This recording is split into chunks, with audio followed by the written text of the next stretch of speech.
Any white British person who claims that racism isn't a problem in the UK is a liar. They're a goddamn liar, because you do not need to be black, brown, Asian, or any person of colour to experience racism in the UK.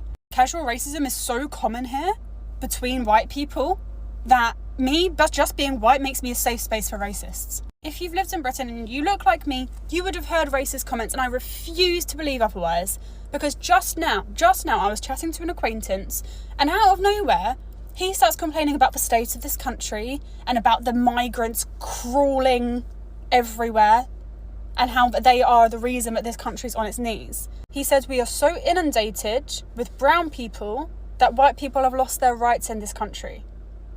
In the past, I'll be honest, I've heard many comments like that.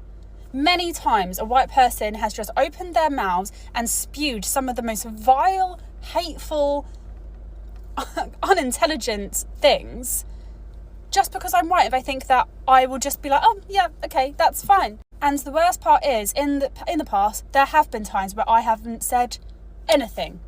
I've just nervously laughed, or I've just made an excuse to leave the conversation. And that is not good enough.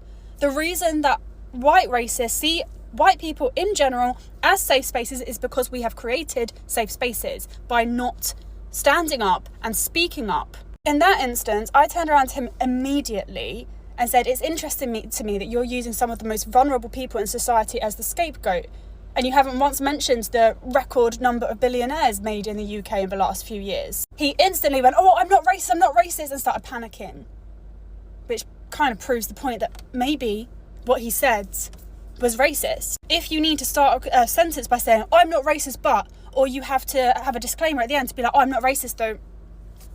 Newsflash! We need to do better.